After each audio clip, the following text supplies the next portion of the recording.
It really bothers me when people get so charged up about it that they say things like, oh, well, let's just turn Iran to a piece of glass or this, that, and the other. I'm like, dude, that doesn't make you any better than the terrorists or other people that want to cause harm to innocent people.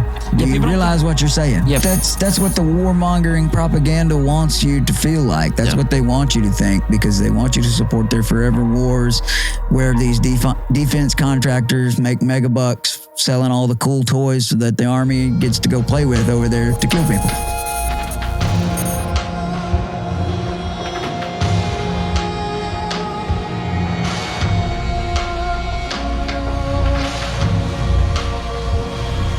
Hey, what's going on? It's Joe Teel, and you're tapped into another episode. Like always, I have another great guest, and we will get into that in just a second. First, I want to thank our brand new sponsors, Benchmark Restaurant here in town and Cafe Lucille's. Go down there, check out their food. It's excellent. And also, like always, Teel's Construction and 180 Recording Studio. Those are my own businesses, so they have to be my sponsors. There's no way around it. And we're going to get into it today. We're here in downtown, historic part of Texarkana. This is awesome, on a brand new set here. And I have my guest today, Brandon Cowan. What's going on, man? Hey, man. What's up, Joe? I appreciate you having me on, and great new set you got down here. And like I said, shout out to Benchmark Cafe Lucille. Good folks. I know them. Great restaurants. Go check them out. Come on. So, we are neighbors. We are. We've been neighbors our whole life. Forever. I used to run around. It would be you, my brother, my older brother, and our other neighbor, Danny, and y'all were all older than me. Mm-hmm. And I would run around and I would follow y'all just all over the place and try to be as big as y'all were, but it just never panned out. We got little Joe in plenty of trouble. Oh, yeah. Lots of bullying, lots of torturing. But it was fun. It made me tough. I do appreciate it. Yeah. You know, I tell people now, I joke about it from when we were kids and we'd play on the trampoline and you were the small one. And so I'd always go after you and we'd wrestle and I'd power bomb you. And now I couldn't do it if I tried. Don't try to power bomb me, brother. But no, so you've got your new thing, Libertarian Review. That's awesome. I know that you're really into analyzing the political world and stuff like that since you got back from your service and whatnot. And we'll talk about all that stuff here today. Sure. But what made you want to start getting into like paying attention to that type of stuff? Man, I've been paying attention to politics for several years now. Probably, I think 2008 was when I really started to pay the most attention. And I don't know. My views on things have definitely changed over time, especially looking back on my time in service, like you said, and just the political landscape in the country as things have changed. My mind has kind of gone different from where I once was, which was a real hardline conservative Republican. You know, I supported all of the wars and, all those things that you have the typical Republican from East Texas would support. But then I started listening to a guy named Ron Paul and things started to change. Right. Yeah. Ron Paul. And then what's his son's name? His son, Senator Rand Paul. Yeah. Right. Mm-hmm. Yeah. And their stance is a libertarian stance, right? Real anti-war, small government. Yeah. Limited government, individual responsibility, and then fiscal responsibility is a big part of it. We can't spend money we don't have. Exactly. Yeah, I watched the interview the other day with Thomas Massey on Theo Vaughn. Yeah, it's good. And, just hearing him talk about, which I like Thomas Massey a lot, even though Trump's really upset with him right now. Yeah, I don't understand that at all. But I love the little thing he has. He wears. Oh, yeah, the debt clock. Yeah, he just walks around with a debt clock on there. It's just our government's ginormous debt all the time. He's an electrical engineer, and he actually made that himself. Right. Yeah, that's pretty cool. He's a smart guy. It's crazy. It's like, we've had a government for since the beginning, 250 years about now? Yeah, almost next year. Yeah, next year. And it's like, it just doesn't seem like they're good at it. If I could do something for 250 years, I'd be good at it by then. I think that's probably the nicest way to say it. They are definitely not good at it. Not good at it. No. What do you think that is? You think it's just, governments in general are just, it's almost like a necessary evil. Like you feel like you have to have some type of government to run something, but then like the corruption and the power and the the bad stuff is almost inevitable as well. Yeah. What do you think about that? Absolute power corrupts absolutely. And so, it's about power, money, and influence. Right. And we've got too many things tied together. You got big business and government that shake hands and do backdoor deals that benefit the big guys and screw the little man. And I don't know, the whole system is a mess. Yeah. What is there like a solution that comes to mind? Like, how could we fix the government right now? Or is it just like that's way too complicated? I mean, that's a pretty complex question. Exactly. There's a lot of different things that could be done. I think term limits in Congress would be a good start. Facts. I don't know what that would look like as far as how many years you should give them, because when they get elected, over time that they are there, they get leadership positions and get put on committees and different things. So if you interchange them too fast, it messes things up even more. But then if you keep them there for 30, 40 years, that's no good either. So we got to find some kind of happy medium. Right. And I was hear Rogan talk about how hard it would be to be the president because of the time frame. Like, so if you get elected the first time, at the beginning, you're just like thrust into this deal where you're like the most important person in the world, and you have to like try to figure it out all while trying to at least pretend like you're doing what you said you were going to do. I mean, that's got to be the worst case of on-the-job training ever. Exactly. Because you have an idea of what you want to do. You have all these goals you want to accomplish, but then when you get there and you see how everything works and you're like, whoa. Do you think that plays a part in why stuff that gets said in campaigns doesn't typically happen? Or do you think that campaigns are kind of just built in a way to say whatever, do whatever to get elected? Yes and no. I think it's definitely an overpromise, underdeliver type thing. You get people excited because obviously you want to get elected. So they'll say things that they know they can't accomplish, but it'll get people fired up and they'll want to vote for them. And then a lot of times even there are things that politicians will say that are deceptive that, so it's complicated. I don't know what the whole solution is. Obviously, I would like to see decentralization, smaller government, especially at the federal level. As a libertarian, we believe that it's you know how to run your life better than the government does. Some central planner in Washington that thinks they have it all figured out.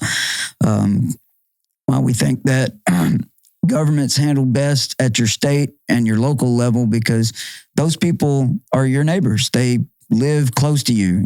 Like if we have a problem with Washington, you and I are too busy with our own lives here in East Texas, and we can't just take off to Washington and talk to these people. But, I can make a trip downtown to the local government and talk to them if I have a problem.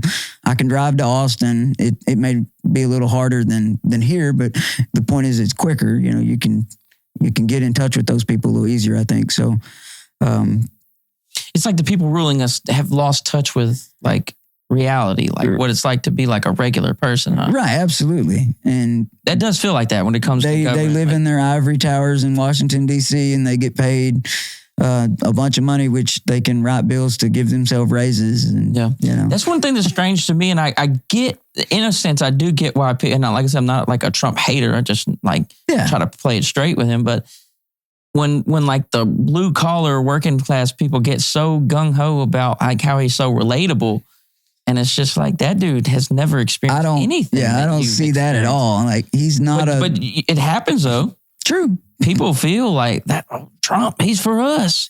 I think just because he was so likable before he got into politics, because he was an entertainer and he's got, all the success stories of the different businesses he's run. Plus there's plenty of failure stories in there too, but people don't like to talk about that part. Yeah. But he's seen as some kind of outsider because he wasn't a career politician before he ran for president. But if you really look at the history and his connections that he's always had, he's not necessarily an outsider, in my opinion. I think he's always been connected, and that's how he was able to just kind of jump in and say, all right, yeah, I'll do it. That makes sense. I know there's a lot of people I like Dave Smith. Dave Smith is cool. Yeah. I listen to a lot of Dave Smith. I probably listen to too much Dave Smith. I probably do too. I like a lot of Dave. And I listen to another podcast called Good Morning Liberty with two guys out of Tennessee, Charlie and Nate. they're probably one of those that I hit daily. I just like the way they go through the news and report it and break it down and then give their perspective, which is pretty close to what I think. So yeah, one thing he brings up a lot is he's always questioning, like, especially in the second term, like, is Trump really an outsider? And it's like they're not really getting. Like, I mean, at this point, no, they're not like attacking the deep state. Like, that's not happening. No, not at all. Like draining the swamp. There is no swamp draining. I guess it depends on who you talk to, but right. Yeah. I don't see it either. It doesn't appear to be that way to me, especially with what they're pushing now with his big legislative package, that the big beautiful bill, that's what they're calling it. You know, it's got a lot of things in it that do match his campaign promises and push his agenda. But I think what a lot of people have a problem with, especially people like me on our side, is how are they going to pay for it? Where's that money coming from? What's it going to cost us long term? Are these just short term political points that they're scoring right now with these victories? What's that going to look like 10 years from now? When the political winds change, when there's a new presidential administration, whether it's Republican or Democrat, are they still going to want to do the same things, or some of those things that they're paying for not going to get cut? We still got to pay for it. There's a lot of things to consider, and I don't think that they're doing that. I think they're very short-sighted in what they're trying to do without thinking in the long term. And he only has 3.5 years left anyway. So right. You can only imagine how weird things are going to be after Trump anyway. Big, beautiful bills. It's goofy. It doesn't seem like there's no way to represent the people correctly when there's layers on layers on layers and stuff. And one thing about big bills is that they're like little poison pills that they can put in there. And so it's like, well, they can do bad stuff, but then there's also like this one. Well, you don't want to take money from the veterans, right? Yeah. Or something like that. But then it's also some other deal. So big bills just doesn't seem like what our Congress should be voting on. How do you feel about that? I don't think so at all. They should definitely be single issue bills or maybe multiple bills on the same topic. But, you don't need a massive 1,000-page bill that they actually forced the Senate parliamentarian or somebody, the clerk, to read the entire text of the bill on the floor. And it took 16 hours to read the bill. Yeah. I'm like... Yeah, it's just, they sneak stuff in. So it's they like do. There's stuff about AI. And then there's stuff about spending. And then there's stuff about this. And it's just like you said, they do that. They'll stick things in there that they know people will support. Right. And then that way they can get the other stuff passed by saying, like, this bill is the Don't Kill Puppies Act. Yeah, but then I fuck with puppies. over here, they put something else in there that nobody would agree with. And they're like, why do you hate puppies, man? Come on. Yeah. And it's just a game that they play to get their stuff passed, because every single politician up there has made promises to their constituents back home that they're going to get certain things done. They're going to get certain money allocated for those people. And they have to find ways to stick it into bills and get that passed. And so I don't like the big spending bills. They're not clear. A lot of people get confused about what's actually in it. And depending on which side is pushing it, your hardliner supporters are always going to say, oh, it's all good. It's our people would never screw us. The other side people are evil. They're bad. And I think that causes problems too. Right. It's unnecessary, and I think we should change it. They campaigned on changing it. Like, it was a big part of the Republican agenda that they were going to stop the mass omnibus spending bills. They were going to go to single line items to push their agenda, and then now they've gone completely opposite. What they back to business as usual. Yeah. Yeah, there's also like the accountability too that you would want to see out of that. Like, if there's a vote on something that we all care about, like, I would like to look at the Congress people and say, hey, like, you voted this here, why? You know what I mean? Like, and be able to see exactly that. But with it being so layered and being so complicated, and this over here and smoke screens over here, you can't, it's almost even hard to tell, like, where they're even at with representing you. Yeah, and I think it's by design. Oh, for sure. So, that they can have that. And like, speaking more on this bill, one of the things that I see a lot of is, well, if we don't pass this bill, it's going to be the largest tax increase ever. They're essentially holding us hostage, saying that they're going to raise taxes if we don't give them their way, when realistically, they could do a separate bill extending the Trump tax cuts to keep those in place without all this. They don't need all this nonsense. But then they lose their bargaining chip. But yeah, that, like we said, that they don't get to bargain for all the other stuff that they want to accomplish. Did you see the land stuff that they tried to sneak in? They got rid of it. They took it out. A lot of people spoke up against that and got that squashed. Millions of public land that they were going to try to turn into affordable housing. Yeah, and it wasn't like they were going to sell it to individuals. It was going to go to big investment firms.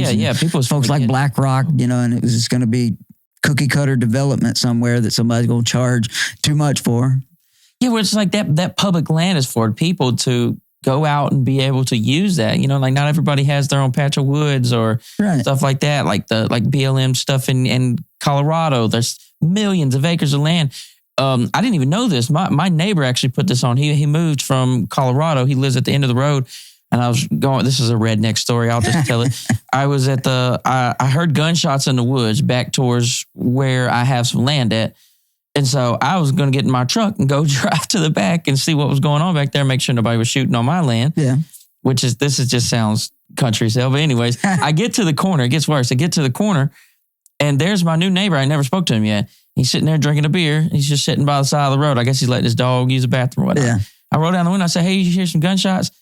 And he's like, yeah, I think they came from over there, and pointed like a different way than where my stuff was at. So I was like, oh, okay. This probably ain't for me then. He's like, hey, you want a beer? Well, hell yeah. I was like, well, yeah. Yeah. He was like, well, come pull in here and drink a bunch of beer with me. So I was like, all right.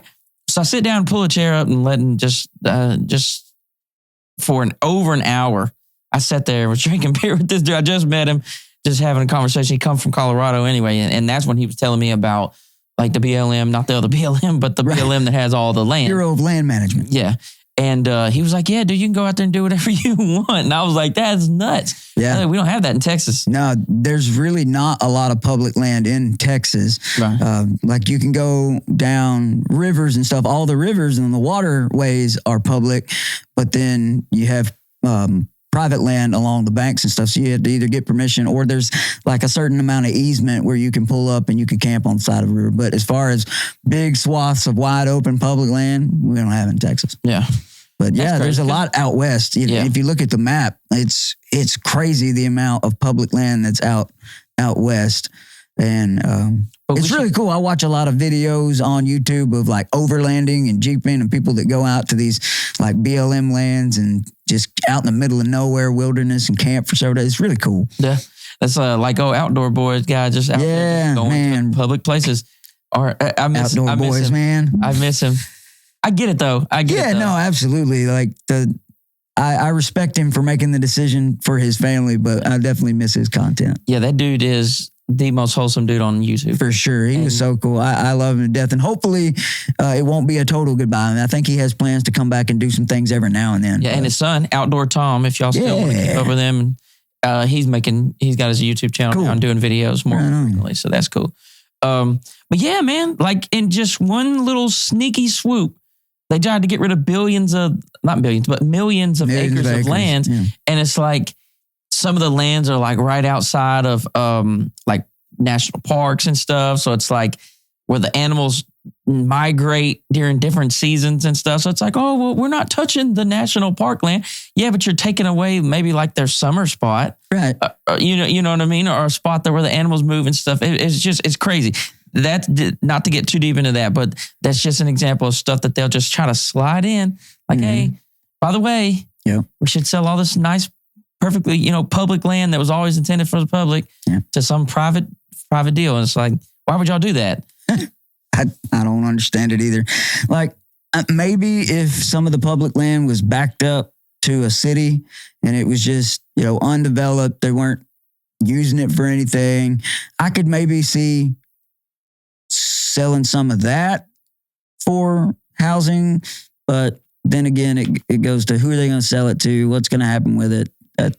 I don't know. Overall, I'm against the selling of the public lands that, it's part of our national heritage. Yeah. And once you start selling it, That's another thing. It's like, where does it stop? Where does it stop? Yeah. Because if you start giving them an inch to make money, they're not going to stop. Yeah. And it seems like our government will do that with everything, though. And that's what scares me. And then, hey, if you're enjoying this video and you're watching it on YouTube, please go hit that subscribe button. That will help me out tremendously. Also, if you tap that bell, it's going to let you know when I drop new episodes. Thank you so much for tuning in. Now back to the show. I'm not anti-government. Like, I realize there has to be one, but like, I'm just super distrustful of it. What do you think? Because like, are you all the way anti-government? Like, do you think this could function without a government? I'm pretty anti-government. I tell people like, I'm an anarchist, but that's a dirty word. People always misconstrue, what it means. Right. People think chaos. People think, violence when they hear that word. But really, it's just somebody that believes in voluntary cooperation and individual rights, property rights, and then nonviolence is a big component of it because that's part of the voluntary and respecting people's rights.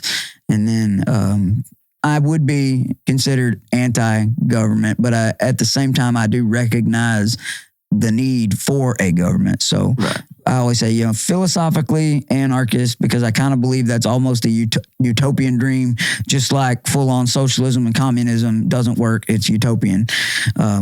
So I say I'm a minarchist, which is, minimal government, the night watchman state, the Constitution, things like that.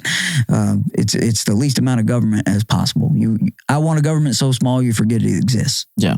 Now, can something like that exist with so many people and with modern technology and all the stuff? I think so, and that's part of why we set up our system the way we did. The federal government was never meant to have this much power.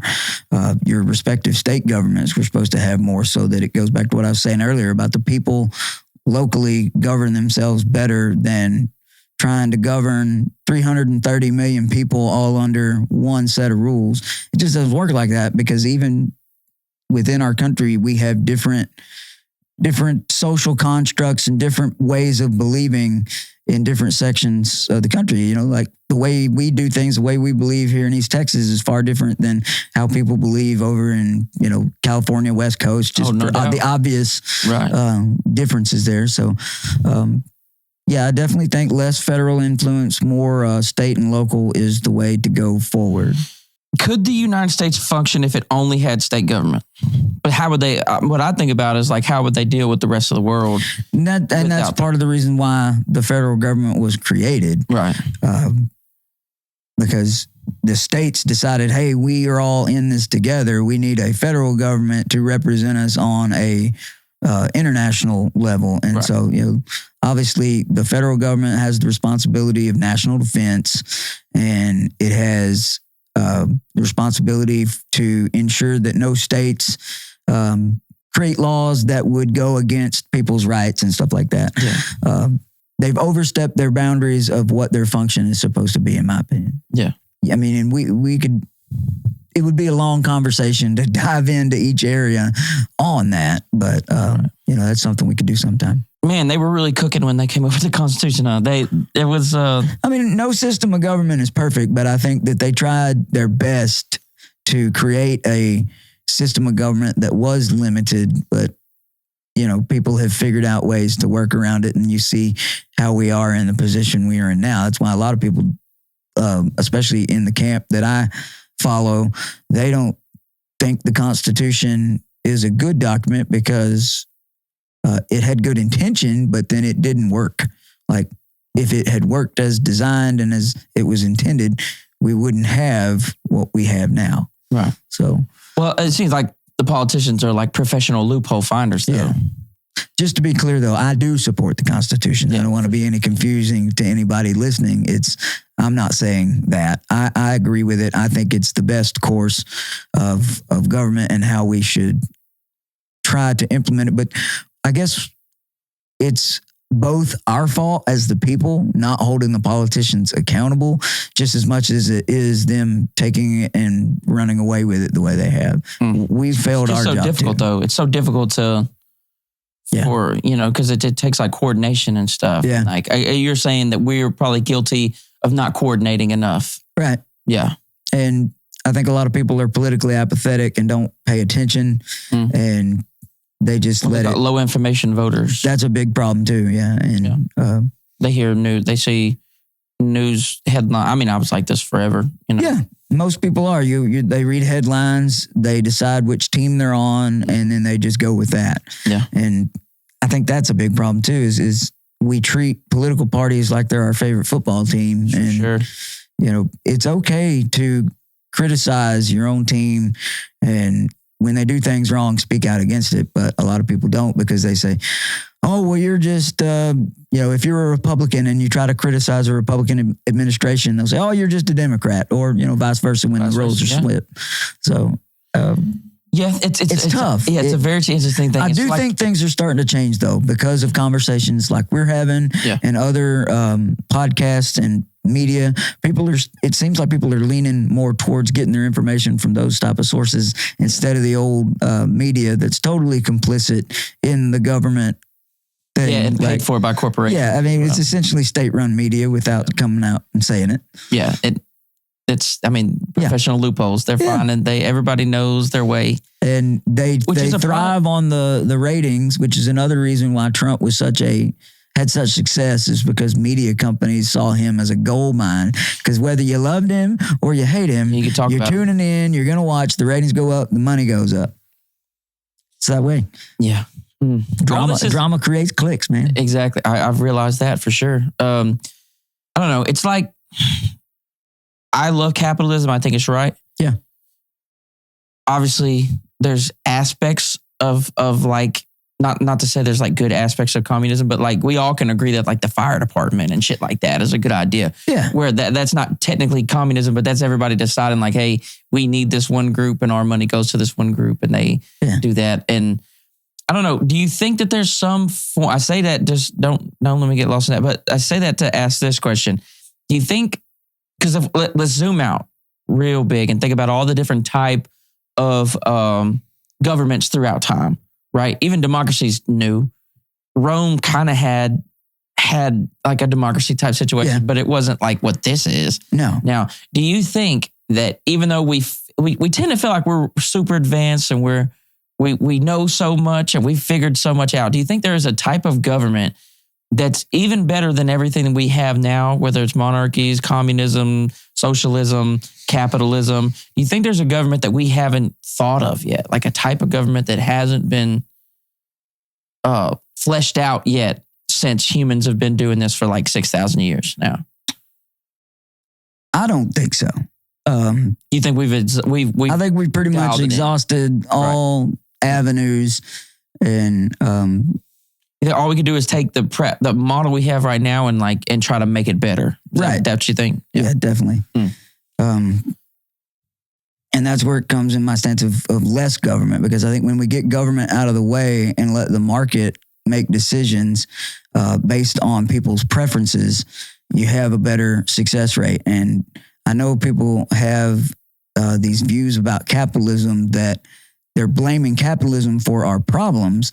And I don't see it that way, because I think our system is not a true capitalist system. We don't have a free market. We have a government that picks winners and losers. They give subsidies. They give bailouts. They prop up the big corporations, and that's not a free market. They're not letting the people decide by their preferences what is and is not. Right. If a business is failing and the government comes in and bails them out, that's not a free market principle. Why are they failing? Because they aren't providing goods and services that people want. That people actually want. Yeah. You have to let them fail and let the market come up with a new solution to create a better alternative.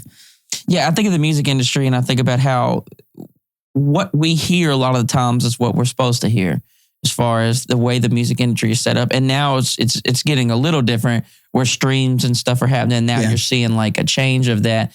It's like now the music industry is becoming more of a free market, but there is still powers that be that come in just like the government does, and maybe save an artist that wouldn't be this, but they get to step in and be like, no, you're okay. We'll sell you. We'll bail you out. We'll stream farm you or something. It's kind of the same thing. Like the big markets in in, Nashville for country music, and then, wherever the other genres are located, they have their big record labels.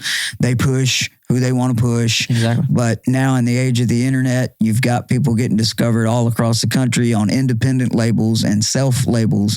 And I think that's awesome. Yeah, because that is like the a lot of market. those people would have never got discovered under the old system, or maybe they would have and would have been told, oh, you're not good enough. But had to go through. Now it's up to the people. Put your product out there. If people like it, they'll keep spinning your records, Yeah. Streaming is a very libertarian thing, I would say. It is. That's a good concept, I think. I think a lot of that, too, as far as media, that's what we're seeing in media, too, as well, where there's not gatekeepers, where you don't have to go to Fox and CNN to talk about the news anymore. There's plenty of independent news sources that get tons of views. And that's a more free market. It gives more choices. And if yours is not doing as great, it creates an incentive to do better and change it so that you get more views. I mean, that's the whole premise behind capitalism is that. Exactly. It's like for like the small guys, for people doing small business, like if your business sucks, you can't keep doing business. Like we experience kind of like small business people experience kind of a more free market, like either works or it doesn't. Right. It's just the big corporations that are playing with a loaded deck. And we're all affected by, even the small guys, we're affected, but through like supply chains and things of that nature, by which, corporations the government does decide to prop up and save at times, and put, give extra attention to, or let control you, or lobby, or all the things, because that's another thing. I was listening to Thomas Massey talk on Theo, and it's something great when politicians have to come on Theo, because Theo's not dumb, but he does present himself in a way, and when he does his interviews, where you have to explain your answers in a way that does make sense to the common person, because he's just going to look at you. Like if you start saying big words, he'll just look at you. And I loved it. Yeah. And so one of the things that, when they were talking about the lobbyists and stuff, it was just, it's like I've heard this information before, but like when it was put like this, it's like, I don't like this. No. Like, and I think it's awesome that we have platforms like that today to get that information out to people, because a lot of people don't know, or they don't, because they're not going to tell you that on CNN or Fox News or how Congress actually works on the news. They would never tell us how it actually works. He was explaining it, how they go into different rooms, and it's like the Republican room over here, the Democrat room over here. There's not even a backdoor deals are a real thing. Room. He's like, there's not even a room for third party deals. So it's like before you go vote, everybody's camping up.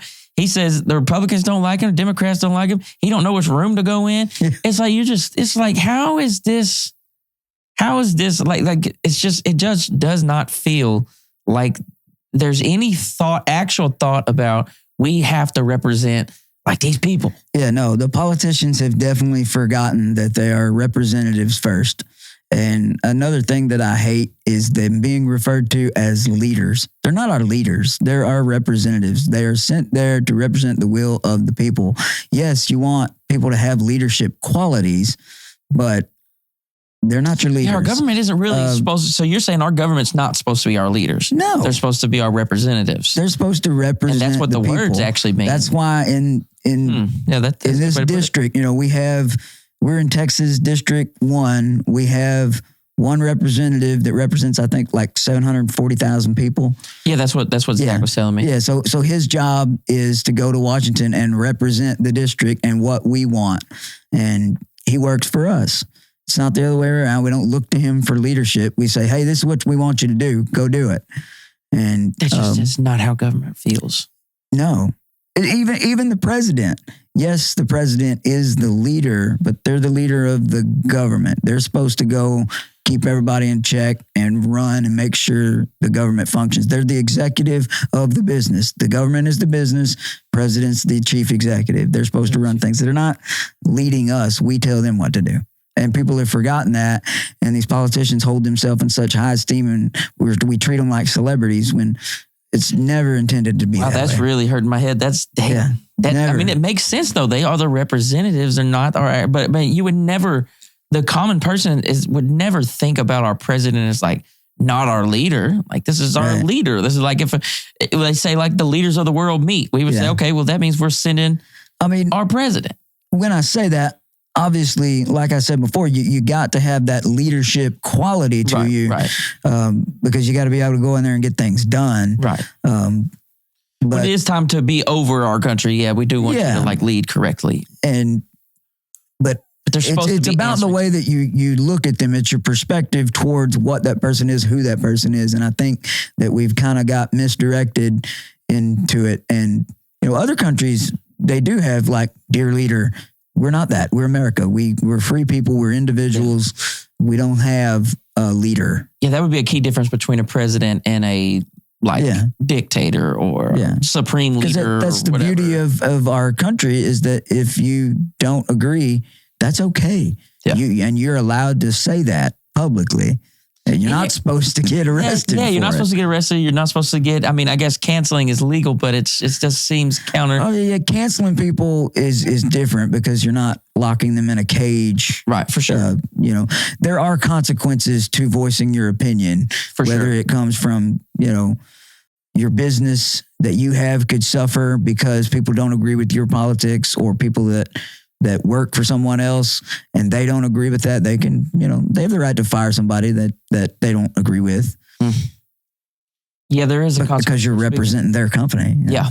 But like what I didn't like was like during COVID where the punishment for voicing your opinion wasn't just from a company like Meta. Right. There was somebody pressuring Meta into enforcing that deal. You know as well as I do that was pushed down from like Biden-Harris administration to censor certain things that went different from the actual, different from the narrative. They tried their very best to control the narrative, and they were very adamant about news organizations can't say this, social media can't push this. You have to silence people if they say something different because it's harmful misinformation. Is it? I don't know. No, Dr. J. Bhattacharya, the free... They got him, dude. They cut him. They basically canceled him. And then at the end of COVID, he got an award for being a free-thinking scientist. Yeah. The free exchange of ideas. Let people decide for themselves what is and isn't misinformation. Yeah, I'm big on that. I think you should be able to say what you want to say on the internet, as long as it's not actually hurtful or like they throw hate speech around. Like that's like, unless you're like really, I don't know. Hate speech is still free speech in my opinion. Yeah. Because that's the whole point, is to say things that people don't like. Right. Yeah. Now, I agree with people saying hateful things? No, I don't think you should say hateful things. Yeah. And I think that, but I do think that companies, like, let's say you are like saying something that goes against people's guidelines, then they can take that down. Yeah. I just hate when the guidelines are influenced by not the company, but the people above them. Right. I see what you're saying, and I agree with that too. Our federal government putting guidelines into a company's guidelines. So it isn't technically Meta's guideline that we were breaking. It was, or we say I wouldn't even talk. Another one of those loopholes. They found a way to censor within the bounds of the law. Right. Yeah. Dude, COVID was a mess. What a fucking mess, dude. I just say that. I look at the camera. Dude, I just been studying. I just been looking at it, and it's like. Have you read RFK Jr.'s book about Anthony Fauci? I did like an overview of it, and then I looked at a bunch of like a summary of it, and I looked at a bunch of reviews on it, and then I tested it on all the different AIs. Like it's funny because all the AIs tend to, their answer is going to tell you that it's BS. A lot of it's BS. A lot of it's speculative. It's not the deal. And so, like people like Rogan, they seem to think that it was. There's also the like. If it's not true, why didn't he sue him? But then that was the point I was going to make, is like all those claims in there that if they're not true, that can be pretty slanderous and libel. Yeah, I forget what AI said. They had a logical answer for that, but AI leans kind of more crazily left because you got to think it's the people who are designing it. You know? It's not, those are scientists. Those are people who live like in the tech community. Yeah. And, a lot of times they're going to lean more that way. And they're the ones inputting stuff. You should never just trust AI for nothing. Fact. But it is fun to use it for researching, Oh, yeah, it's a great tool to lead you in the right direction. But then you always want to do further research and make sure you verify anything that it says. But my thing is like, and I made a stats about this the other day, and I'll put everything I have in when I'm like, even when I type a big paragraph out, I'll put it in there. I was like, hey, is this going to get me flagged? And it'll tell me certain words I need to change or certain ways I need to rephrase stuff. And I'll change them because like I have good reach. I don't want to mess my reach up. But at the same time, like I feel like a bitch if I change what I'm trying to say in order to line up with Facebook. So like, true. I try to walk that line because like it always makes me feel like really not myself if I'm changing what I actually want to say to not make them upset with me. Yeah, it's like you're walking on eggshells and you're trying to be careful, but you still want to say what needs to be said. Exactly. So there, accountability from COVID. Like, why can't we get into? I get into a full blown argument with this dude. Comes in and I know the guy. No, nothing against you if you're listening, but it's like this as fast as possible. It was just flipped to all other shit Trump did. Yeah, and it was just like. He was like, it just as fast as possible, just couldn't wait to say January 6th. I'm like, bro, this is about accountability for COVID. Now, was Trump perfect during COVID? No, not really. No. But he wasn't there very long neither. A lot of the stuff I'm complaining about is from 2020 to 2023. Right. Where there's somebody else, the name start with a B, was running it. So when we start digging in, I'm saying, hey, we should hold these people accountable. I wish we could. I wish we could at least all agree it's some BS. They've already covered themselves in pardons. But can't we at least just say this was some BS? And then people just like, you can't have an argument with them without them saying something about Trump. Like, leave Trump the fuck out of it. I don't really like Trump neither. Right. But so why are you bringing him up? Let me focus on the issue. Why can I be mad at Fauci and still somehow have to like also acknowledge Trump did something bad? Like, we get it. Fauci's evil. I'll say it. I think so. I believe that in my soul. I mean, and he's been a government bureaucrat for many, many years, and he's done things throughout his tenure that even before COVID, awful things. Like you look at, and I don't remember all the facts from this, but obviously he was a big part of the AIDS epidemic in the 80s and the 90s. And there was some kind of medicine that he pushed that was killing people. That movie Dallas Buyers Club with Matthew McConaughey, it's kind of about that. Oh, wow. You should watch that if you haven't, and it'll tell you that story. It's pretty wild. I don't like him. Yeah. And it's like, why can't, and I get it. He has a blanket pardon, which is absolutely insane. Goes back to what, 2014? 2014 is where the pardon goes back to. Why? Pardons mean guilt. Yeah. Joe Biden's son got also like 11-year pardon. Yeah. That means they were doing bad shit. I wish that they would list on there like what are they being pardoned for? What are the accusations that? And like, I get pardoning your son. I get that because like, I mean, I guess I'd break any rule in the world for my son. Yeah. And I'd crash and burn for him. So like, I get that. Right. But, because I mean, that's my son. But like, Fauci's not your son. No. And I get so frustrated. It's like, why can't we talk about these things? Even in the debate, I struggled to get off of. Yeah. And shout to Gerard, the dude from the last debate. But he was like, we started talking about pardons for a second, and because he was upset that Trump had pardoned these people. I said, well, he's not the first person to do pardoning. Yeah. He was like, that's low hanging fruit. We need to focus on now. And I was like, well, what if now is affected by then? Can we not talk about then in the context of now? Speaking of Fauci's pardons and the other ones that were right around there, what do you think about the theory that those pardons were signed via auto pen? Yeah, see, does that change things? Like, if that was the case, do they hold up? Do you think they can legally challenge him at that point? I don't know. Yeah, the auto pen thing's interesting. I'm surprised he can sign shit, honestly. Yeah, I mean, the guy, God bless him. He doesn't know where he is or what he's doing. And the way they tried to pull that over us, it's just like we get mad. It's like at this point, you just get like you sit down, you say, okay, I'm going to go figure out what the government's doing. Yeah. And then you see it, you're like, oh, Because that's exactly what happened to me. I got some interest in it. Yeah. I would like to know.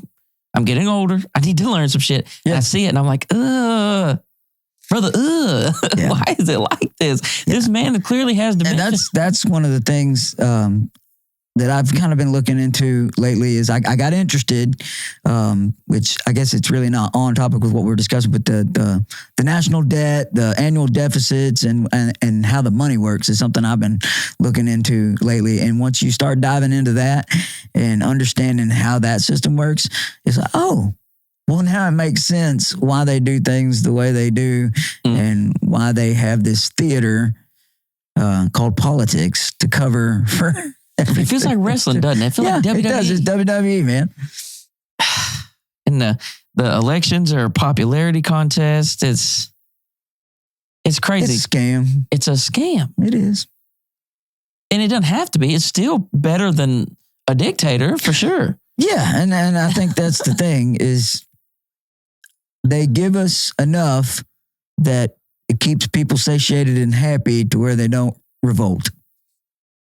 You know, that's all it is. Yeah. It's just like every 4 years or so, they'll promise something to their people and they'll get their little scraps off the table and they'll be happy and they'll shut up for a little while and the cycle continues. Yeah. It's frustrating, the man. more we talk about government, the matter. I'm telling you, it just does not seem like they're representing regular people. They're not. And that's the thing is I have a hard time sometimes articulating every one of my opinions on these things because I consume so much information. It's hard to, repeat it and put it back out there because it's like, because, you can read something, oh, this is awful. But then you ask somebody about it later and you forget what to say. Yeah. But, This podcast is brought to you by Teel Septic Service. Look, what you do on the toilet is your business. And I would never want to intervene, right? But once you flush it and it goes to wherever it goes after that, and you start having problems, it then becomes my business, right? Call us today for all your septic needs. Septic installation, septic cleaning, septic maintenance. We do it all. It's so easy. Look, you shit it, we get it. Come on, Teel Septic Service. Now back to the show. Man, the local stuff happening here. Like I said, me and you can talk forever. I probably just we need to just do this more often where we come in and just sit and kind of just analyze what's going on. Because there's a million different routes I still want to talk to you about. We had a 12-day war. That was crazy. Oh, that was wild. Yeah. But before we quit, I want to talk about the local stuff. But let's talk about that though. Let's talk about the 12-day war and the... Oh, you want to hit that for a minute? We can. Oh, man. All right. What you got? What do I got? I listened to, I can't remember the guy debated, obviously like a pro Iran has nukes dude versus the big dude, the head honcho, Scott Horton. Yeah, Scott Horton. No That's my war dude. Dude, 4 hours, 4.5 hours on Lex Friedman podcast. Dang. Goodness gracious, what did it do? Scott can talk though. Oh my goodness, yeah. And I actually thought, this is my first time hearing him. I hear Dave Smith praise him a lot. Yeah. First time hearing him, he's a little condescending, but I guess he's just pissed off. So I'm like, yeah, I get that. Because his whole deal is like, they're stupid and they just want people to die almost. Pretty much, yeah. So, I mean, I get the rage. I get the deal. For me, what it seems to come down to is like, was there this imminent threat that was told to us on the news? Yeah. Should Israel have even hit them at that moment? I believe it was the 61st day after the window that Trump gave them to negotiate with. So there was a 60-day window. Israel hits them on 61st day. Yeah. Thinking that negotiations were gonna happen after hitting them is a little strange. Mm-hmm. Then you have Israel saying, not even just Israel, just almost just Netanyahu himself saying, since like 1995, that they're like 2 weeks away. Right. They're a month away. They're this away. That's one thing that makes me skeptical of it because it goes back to at least, I think, 92, 95, maybe even before that, because I know there was a big deal with Iran in the 80s as well. But yeah, they've been threatening that they're weeks away, days away, whatever, for decades now. So what is it? Are they or are they not? And apparently Iran claims that they haven't been pursuing it since they stopped in 2003.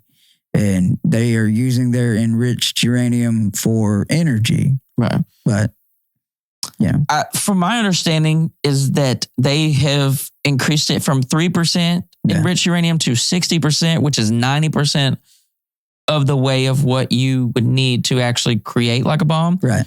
But some people feel like that's just the thought of them having that much uranium is a deterrent, and that their government feels they need at least the idea of it being a deterrent, to where, because like you got to think about what we did. We just decided you can't have him and just swooped in and said, hell no. Yeah. Well, I mean, why do countries have nuclear weapons to begin with? It's a deterrence. Right. Nobody wants to use them. You'd hope. Yeah, because you hope. Yeah. Once they start shooting, and I get that's mutually assured destruction. Exactly. Yeah, I see that, and I do see why people panic. It always bothers me as the common person. Like the other day, I was sitting there watching TikToks when like we're right in the middle of this shit, and they're talking about nukes, and I'm watching TikTok videos about like what a nuke would do to the earth, and I'm sitting there, I'm holding my kids. I have both kids, like they're both on my lap, and I kind of got my phone here to the side, and I was sitting there thinking, I was like, man, it is absolutely insane that I could just be sitting here so peacefully and literally doing like the best thing I could be doing in my life, which is just like enjoying my children right now. Yeah. And like, but there's these old men that run shit.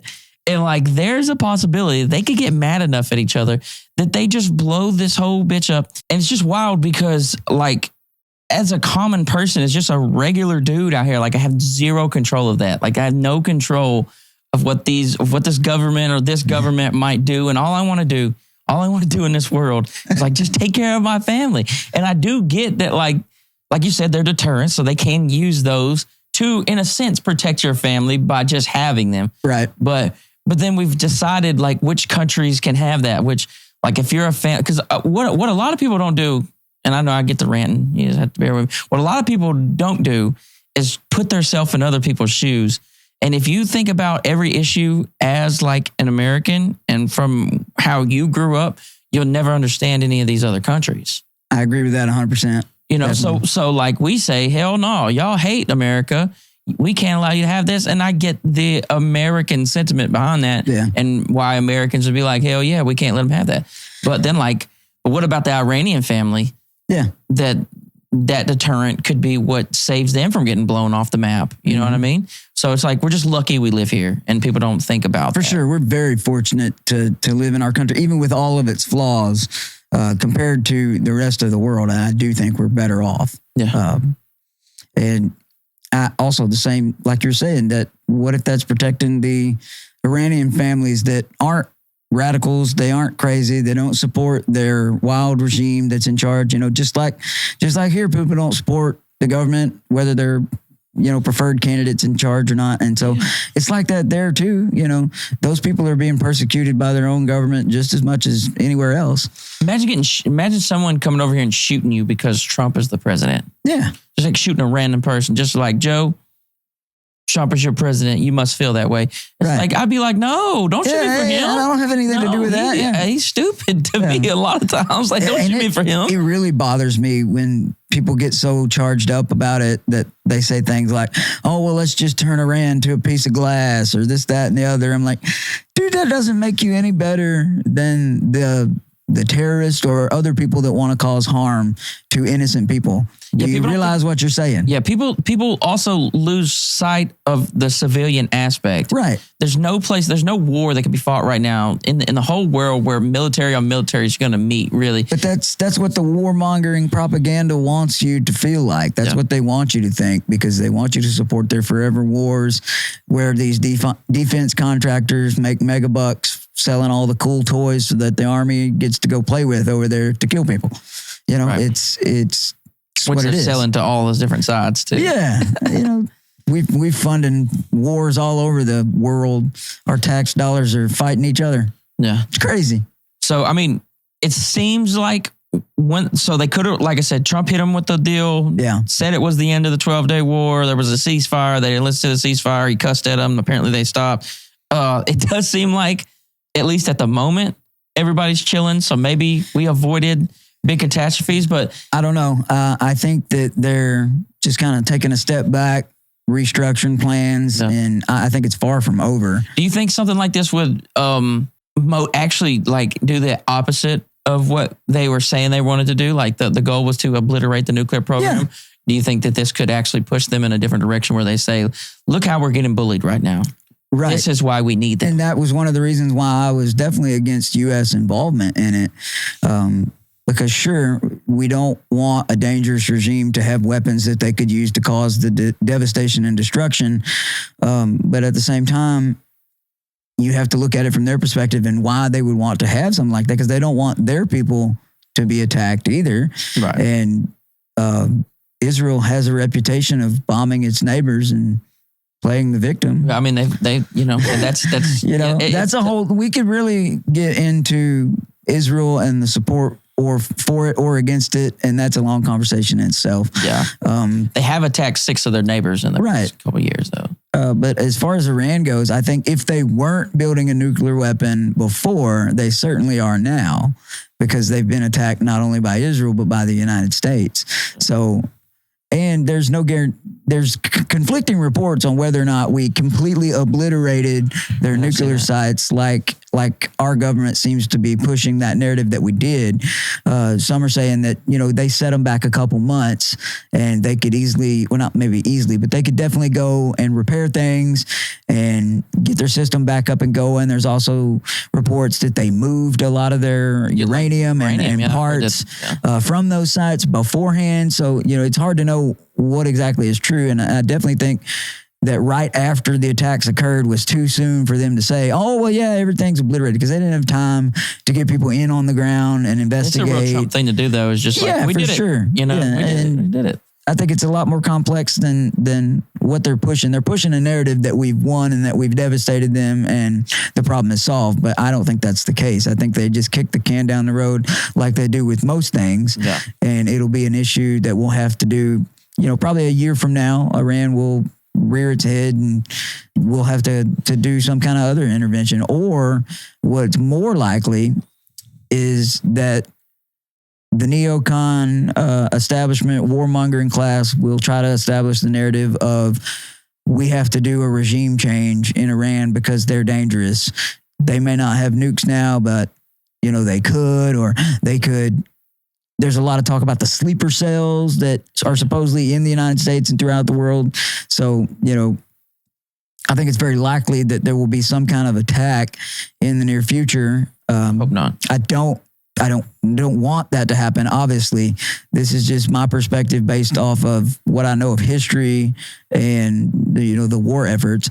There'll be some kind of event to sway the public in their opinion of full-on regime change, like war nation. A false flag or something. Yeah, essentially a false flag attack.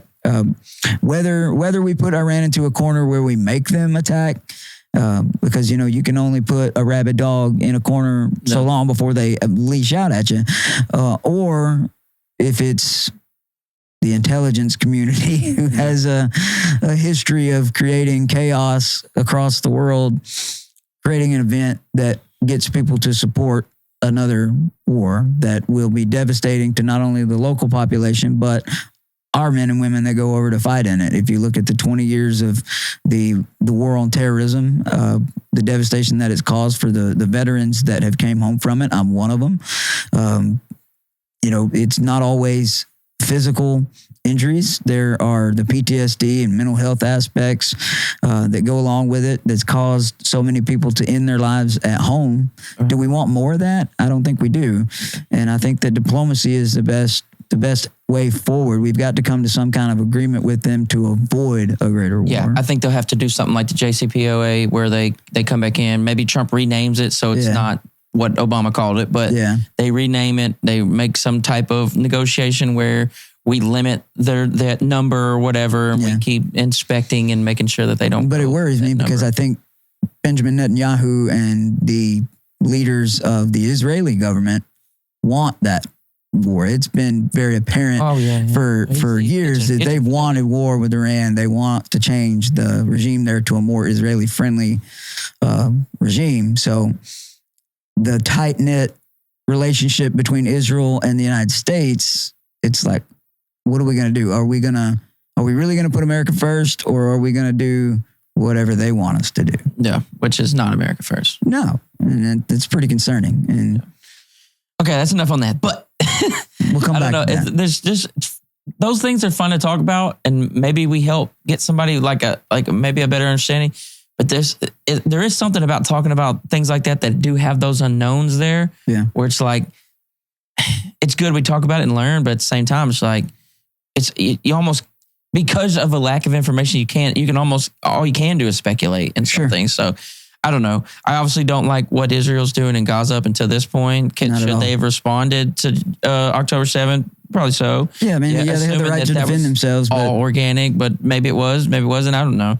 But but no matter what, even if just, them opening, like I saw videos of them opening fire on civilians trying to get to the stations. Yeah. The aid stations. It's just like, right.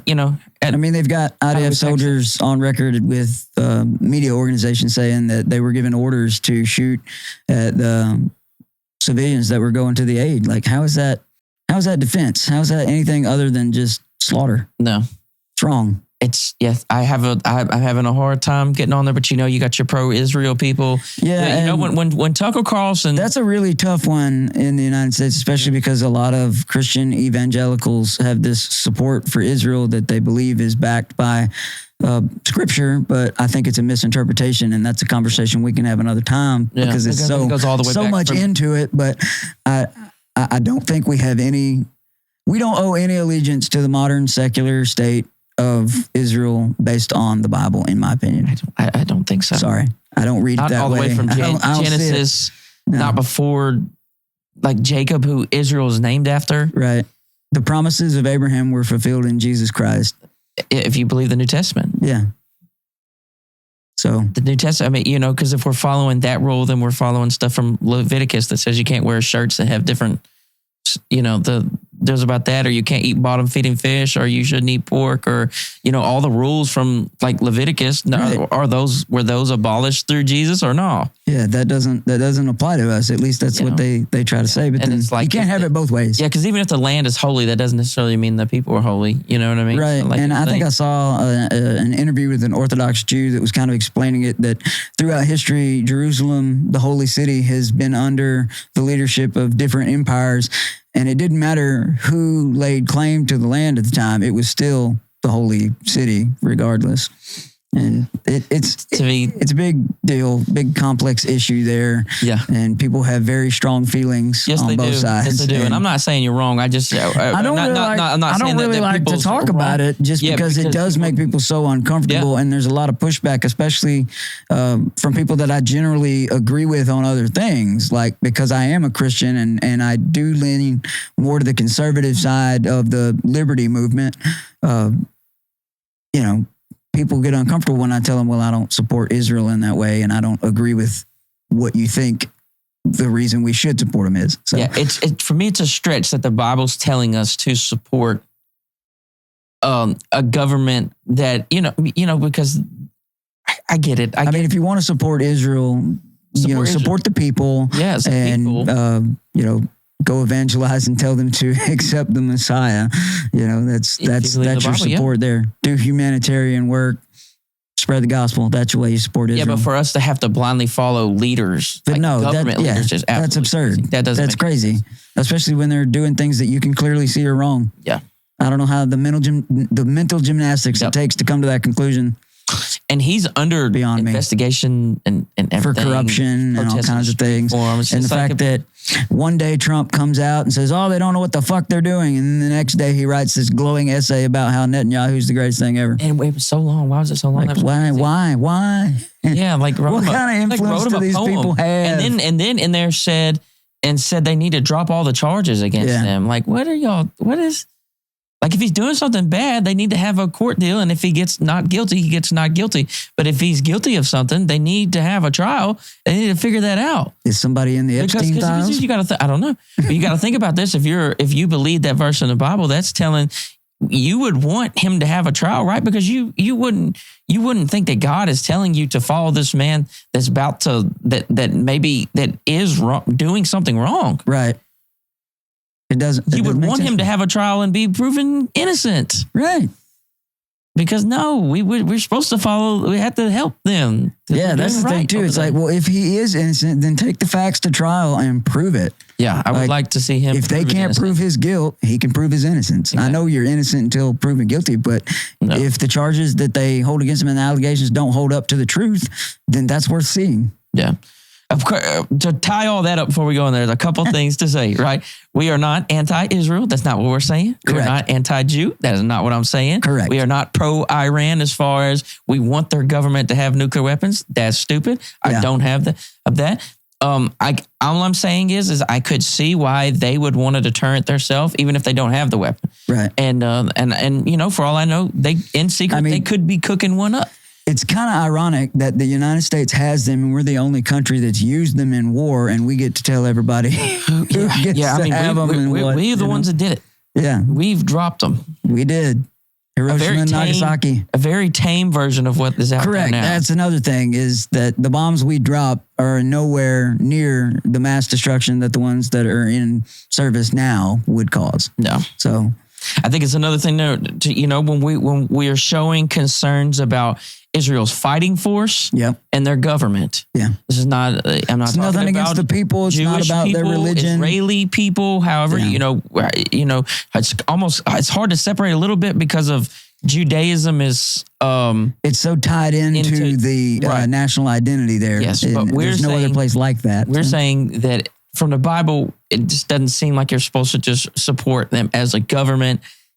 I don't think that's that big of a stretch, but that doesn't mean that we hate Israel or that we... No, absolutely not. But this is just concern over what a government is doing, and that shouldn't be anti-Semitic. Even not every group in Israel itself agrees with it. There are groups that are against the Zionism and the party that's in charge and the things that they're doing. There are Jews that are speaking out against it too. So, people like to paint with such a broad brush and say, well, everybody in Israel thinks this way, everybody in Iran thinks this way. It's just not the case. It's just like saying everybody thinks like Trump in America. Yeah. Like, no. There's more nuance to it, and it requires a deeper conversation. You can't just, it's not black and white. Right.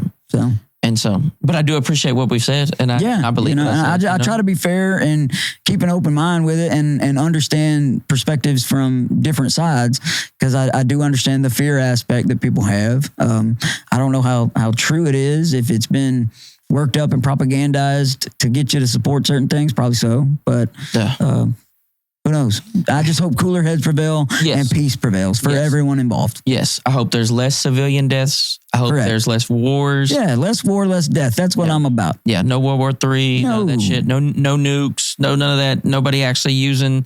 I mean, that's what the common person wants. Let's figure out a way where we... we're not always going to see eye to eye because our ideologies are so different, but is there a way that we can maybe open up some trade to make some establish money.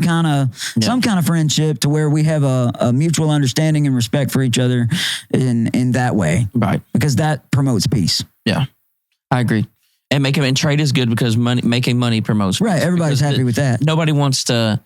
I think that's one of the main reasons we don't ever actually come to a head we with had China. a good relationship with Iran several years ago. Right. And not to get into all of this today, but it goes back to the 1953 when the United States government helped the British government overthrow the democratically elected leader of Iran and installed the Shah. The Shah, right? Yeah. And then there was the 70s before there was the revolution. Yeah, and over that time, the Shah was a brutal dictator, terrible ruler. Right. And so the Iranian people found hope in this guy that was an extremist, because that's what happens when you put people in a pendulum. Pendulum like that. Yeah, you have extreme change. And then now, ever since 1979, they've been stuck under this crazy regime on the other end. Shah to the Ayatollah and the history of it. If you don't know it and you haven't looked into it, you really don't understand why we even are against Iran while we're butting heads. And I think that's an important thing that they don't ever bring it up. They don't mention. Yeah, all we're getting is they have nukes and they say death to America. Right. Which is not nuanced. But you have to ask, well, why? Why do they not like us? Why do they hate us? Why do they say those things? I'm not saying they're correct. Like we already reiterated, we don't want death. We don't want any of that. But But you should ask if why. you take a step back and you look at it, you're like, oh, well, I can see why they're upset, why they're mad because of all the things that we did to cause them to be in the situation they're in. Yeah, because we meddle. Yeah.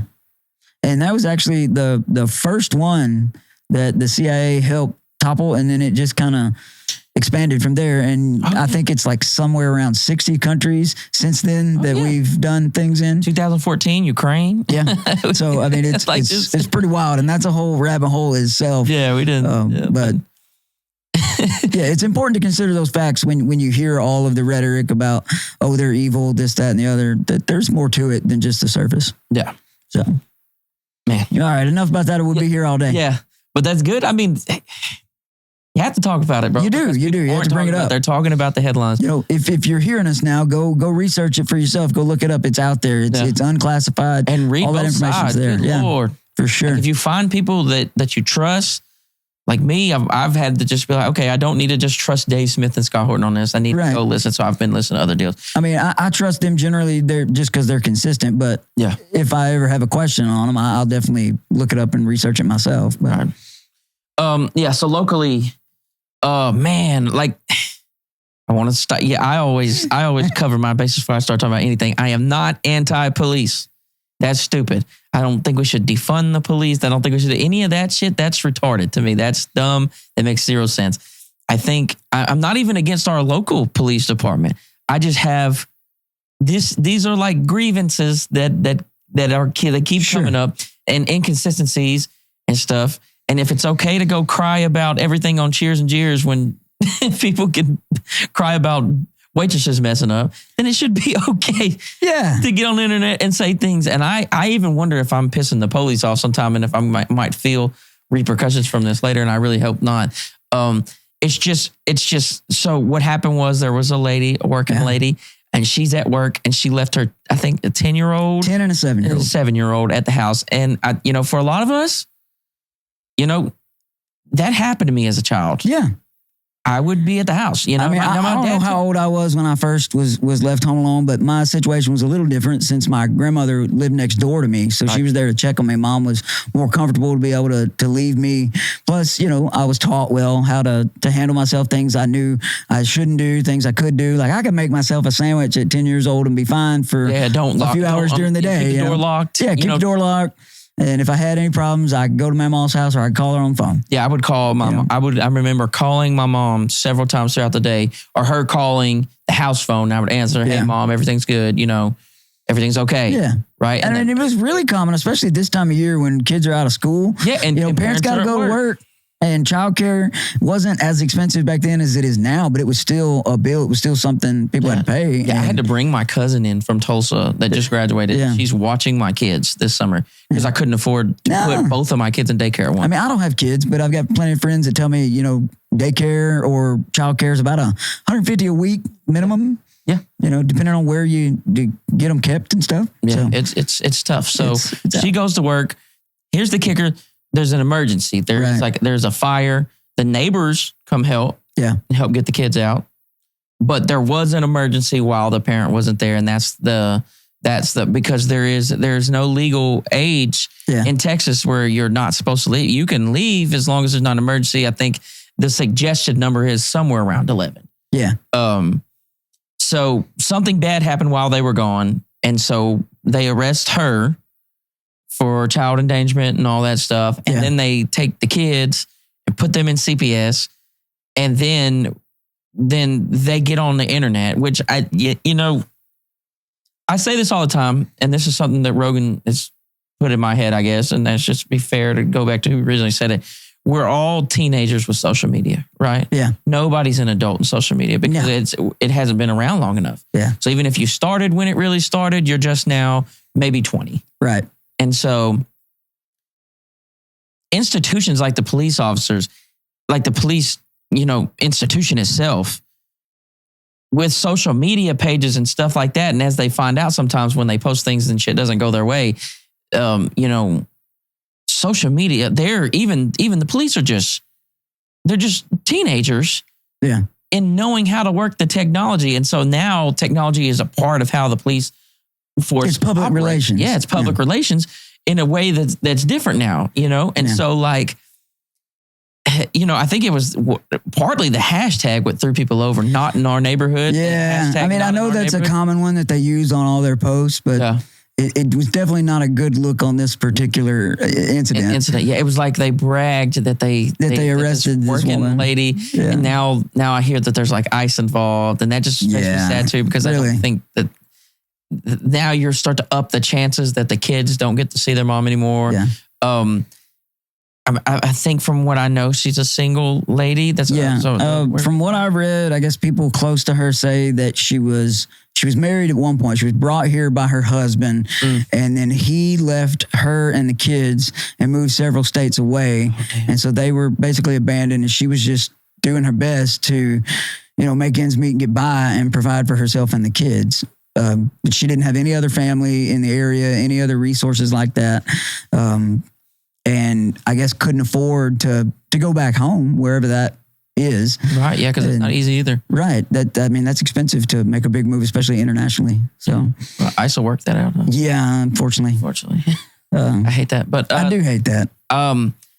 Yeah, dude, to brag, it just, even the way the post was worded, and it just, it sounds like somebody that's still a teenager on social media. They don't get it.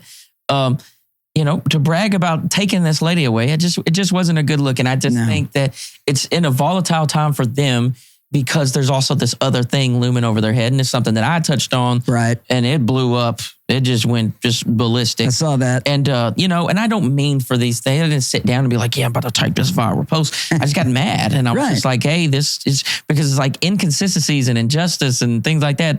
This shit that bothers me. Yeah. Right. And, and so they simultaneously, while this lady is locked up away from her kids from being at work, there is a guy that is a police officer.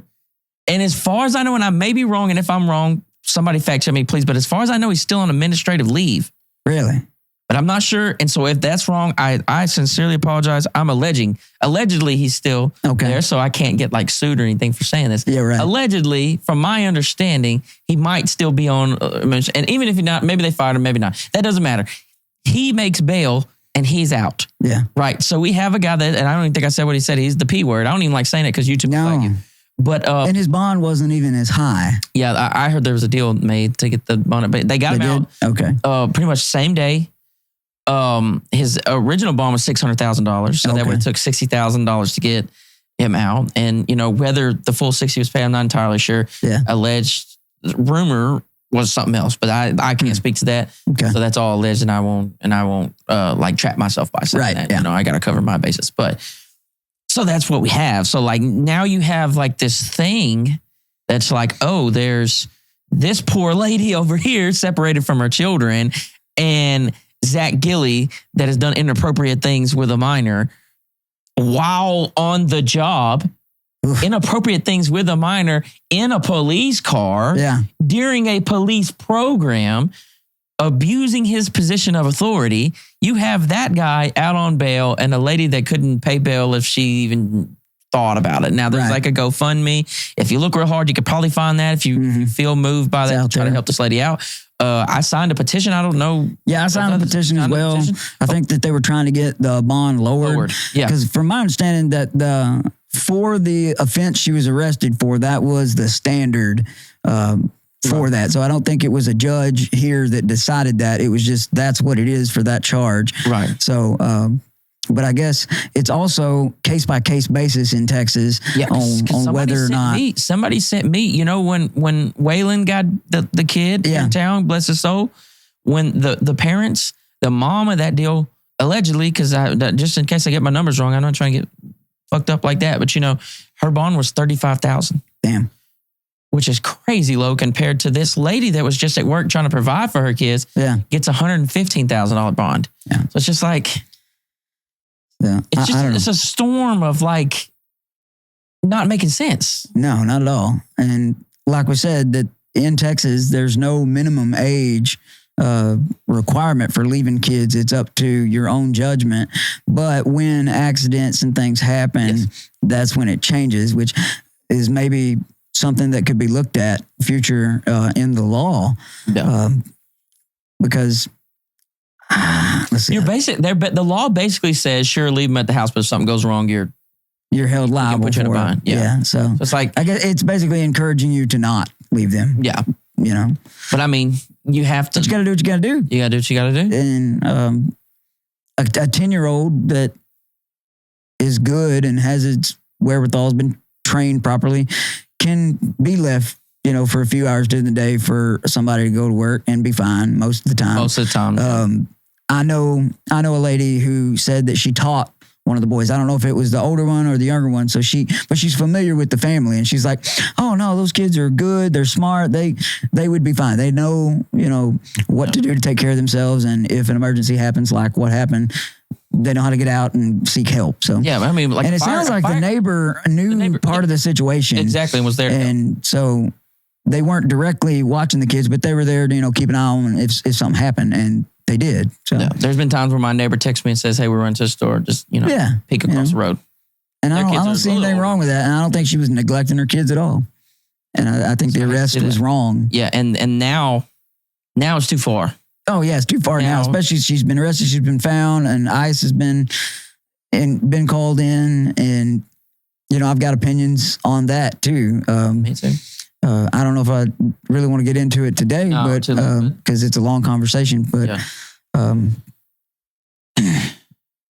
it's tough because you want to have compassion for people, but you also have to understand that we can't have a massive amount of immigrants pouring into the country illegally, and because all the things that causes. Exactly. But it sounds like she was brought over here. Right. It wasn't her choice. Yeah. Yeah. It's like my dad brought his wife over here. My dad's married to a Filipino lady. Yeah.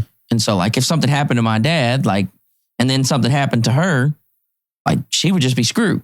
Pretty much. Yeah. So I think, I don't know. It's tough. It's it really tough. is. Yeah. And like I said, we can talk about this another time and really go into the immigration, because I know you guys hit it some in your debate you had. I was left wanting after that. I was watching it and I kept wanting to just interject. I'm like, man, I wish I'd have been there. But that's all right. Yeah. Well, dude, I appreciate it. Dude, we did not talk about the libertarian stuff enough. That's okay. I've got a project that I'm trying to start. It's called the Libertarian Review. I made the name just because when people ask me, what's your political stance, or, you're Republican or Democrat, I'm like, well, not really. I'm a libertarian, but I'm a Texan. And so that's the two lenses I put first there. And then, so liberty, you got liber, and then Texian, from a nod to the early Texas Revolution and those people. So that's where I came up with that name. And my goal with it is just to talk about issues and things that are popular in the news from how I see it through a libertarian perspective, and then also to hold public officials accountable. Right. And that goes back to our conversation we're having about police. You say, you're not anti-police, and I'm not necessarily anti-police, but I'm not a back the blue, bootlicker supporter either. Yeah. I prefer they're public officials. Yeah. They're there to protect and serve and uphold the rights of the citizens. I don't want cops abusing people's rights, just like I don't want regular individual citizens abusing people's rights. So, you have to have a measure of accountability for them as well. Yeah. So I agree. I like to have as little run-ins as possible, because to me, it feels like opportunity. Because for the most part, and maybe this is just like a rural thing, but most people aren't looking to the police as like saviors. Whereas in the city, like where crime is higher and more things are happening, they're like, oh, if something goes wrong, well, the police will save me. Whereas I'm more it's got to be, it's got to be bad, brother. I think it's a shame that when I see a police car, I don't feel protected. I feel anxiety. Yeah. And that shouldn't be the case. Yeah, because I don't want them to find something wrong with what I'm doing, and it's just like even if I'm not doing anything wrong, if they want to come over and find a reason to, some obscure traffic law that they want to extort X amount of money because I didn't do this the right way, it's silly. Yeah, I would say my stance on police is nervous. Yeah, I would say that too, and but I wish they'd be more like firemen and just wait at the station till they're called. No one ever complains about firemen. Right? Nobody says F the fire department. But the fire department don't put you in handcuffs neither. That's true. And they will come put the fire out and save kids from houses. So, That's right. I mean, get your cat out of the tree, whatever. The whole nine, brother. Yeah. So, the police get a bad rep. I'm not an idiot. I can't pretend. It's one of the toughest jobs in the entire world. Yeah. And I understand there's a need for it. They serve a purpose, Because, I mean, I could get in a spot where I would say, hey, I really do need the police and I would want them to come. Yeah. Right. So, like, that's what I'm saying. Like, in standing up for this lady, I hope I'm not putting myself in a situation where they just be like, no, fuck him. Yeah, well. Or like investigating me to maybe like put me back in my place. Yeah. Because there is a history of, and I don't even know if that's here in town. I don't know that.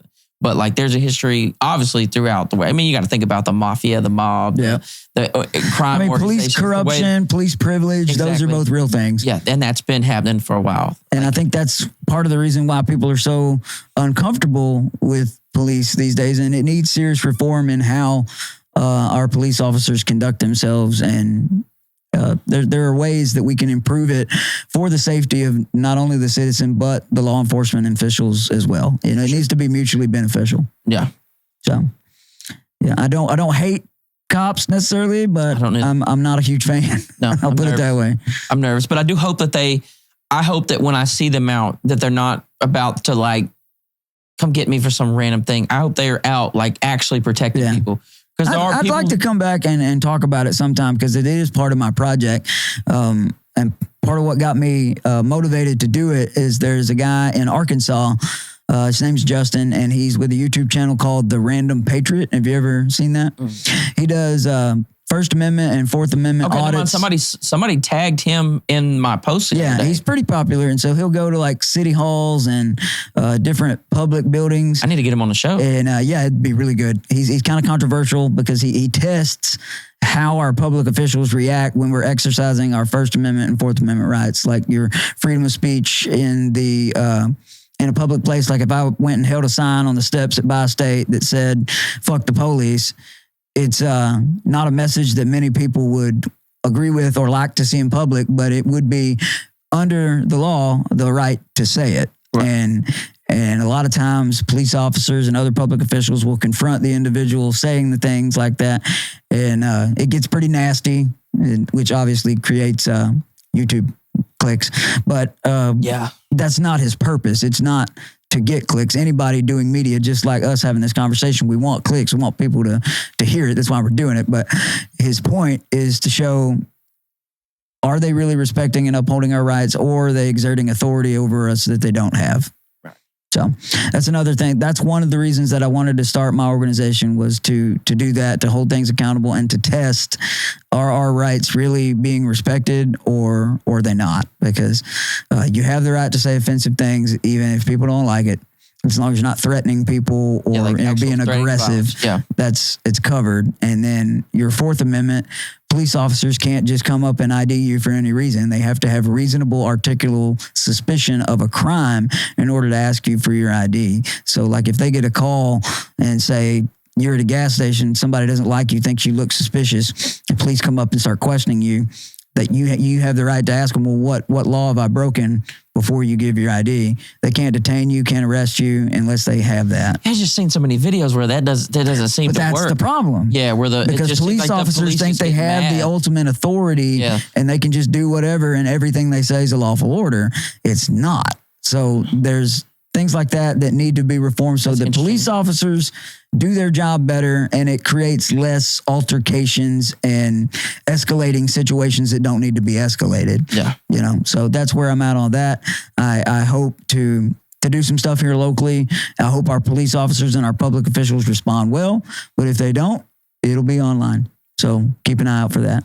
Yeah, and I'm rooting for them. Like that's the thing. Even the guy Justin, he says, he's like, I'm rooting for you guys to get this right. I want you to do this well. I want you to have a good relationship with the public that you serve, because that's your job. It's to serve the public. It's not to hold authority over people and abuse their rights just because you have a badge. It doesn't work that way. Because I mean, just like we were saying with the politicians, they're not technically our.